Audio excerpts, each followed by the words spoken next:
So a quick tour of the Nokia N8 here. It's Nokia's first Symbian 3 device. You're seeing here the home screen, but let's just take a quick look around the device. You can see here the camera capture button on the side really is excellent. That two-stage autofocus, one of the best I've seen on a mobile device. The slide lock and the volume controls. On the back it's the 12 megapixel camera. Of course this also shoots HD video. It's got twin microphones, one of which is there and the other one is down there. So that gives really ambient sound noise recording in videos, and we saw a quick demo of that earlier. Very impressive stuff indeed. Probably the best video audio soundtrack that I've seen from a mobile device ever. Then on the other side here we've got the SIM card slot and the micro SD card slot. That's up to 32 gigabytes. That's in addition to the 16 gigabytes that's inside.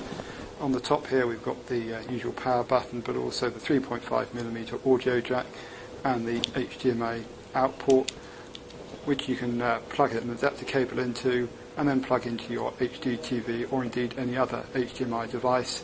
That will output in 720p for images and video, and we'll scale up the UI, which we'll take a look at in a minute.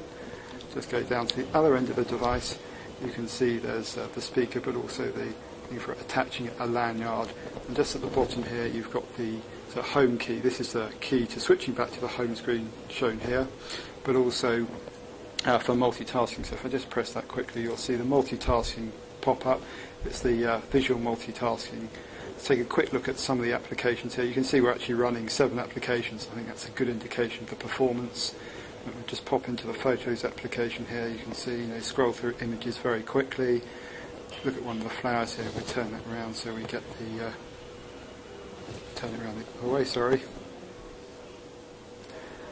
You can see it's still a bit sluggish, but bear in mind that this has got 6 weeks to go on software, and so I'd expect significant improvements. They'll be running all kind of debugging software in the background, but one of the things that Symbian 3 introduces is multi-touch. So if I pinch to zoom there, you can see we zoom in on the flower here, move it around the screen. Bear in mind these 12 megapixel images, it's really very impressive performance.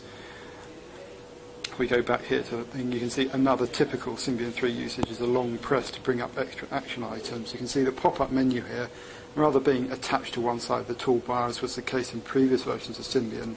You get the extra commands here.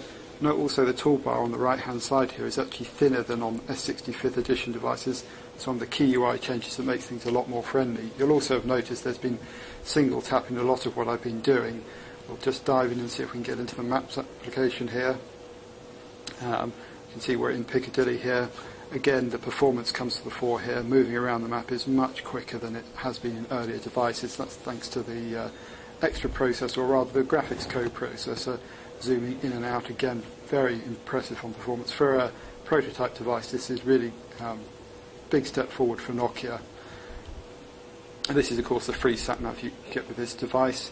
And we'll just switch into another application. We've got the camera, which we can't really demo here, but music player is another example of the graphics being shown off. This is a sort of cover flow-like UI. You can see here that the performance of this is particularly impressive. Tap on one of these and we'll bring up the album list. And cancel that. If you switch it the other way, it switches into a slightly different UI. You can see here this is the artist and album list. Again, kinetic scrolling, all very quick indeed. Go into one of these.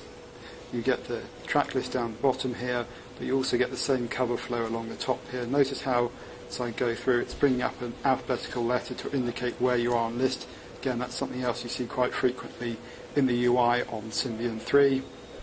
The music application, so you just click on one of those, now playing.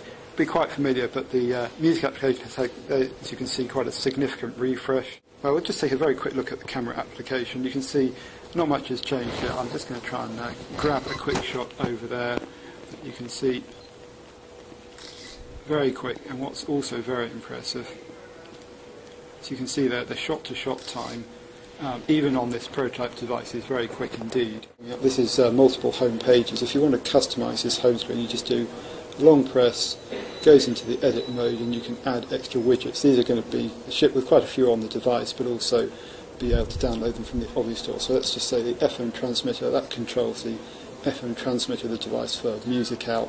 Nice little extra there.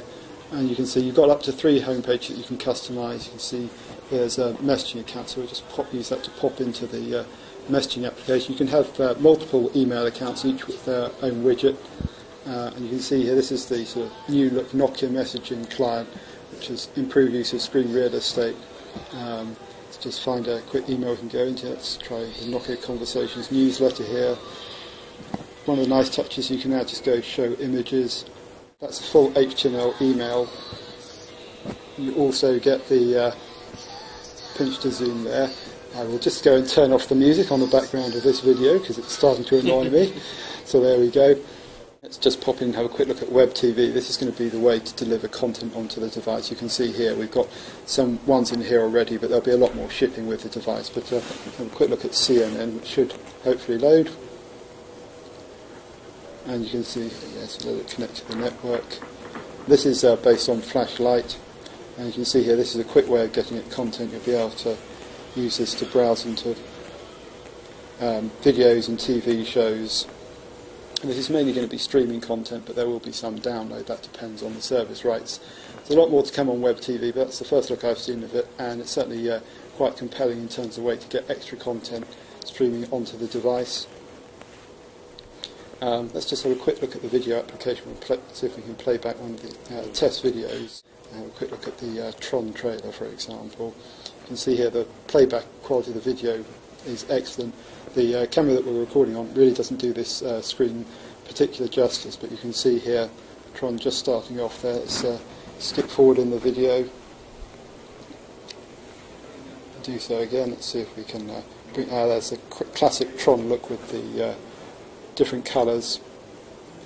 As I say, not ideal recording conditions here, so I can't really point out how good the screen is, but it is AMOLED based. And certainly seems very promising. It's, I would say, amongst the best screens I've seen on a Nokia device. I think we'll finally just have point out here that the usual applications folder. We've got the usual array, including the video editor here. We won't go in. There's a great demo that you can look on the web for that. But the chat application, that's multi-headed IM for things like Google Talk, Yahoo Messenger, Microsoft Live Messenger. It's also got the sort of Office tool set, so if we just pop into there, you'll see that you've got Quick Office as well as the dictionary application, the business card scanner, the Adobepedia. A very comprehensive Office selection of software out of the box. There's also Social here, which is Nokia's new software for aggregating social networks. That's going to work with Facebook and Twitter, with more to come in the future. You can also see there's Facebook and Twitter built into the phone as well as a radio. So there we go, a quick run through the N8. We're going to be taking a much closer look at this in due course. And bear in mind, as I said, this is with pre-production software, and there's still probably a couple of months to go before the final version of the software comes out in time for the retail units. But I've certainly been pleasantly surprised by the performance on this and the relative speed of the unit, and also the first look at Symbian 3. It's always difficult making a first judgment, but the N8 looks very promising indeed.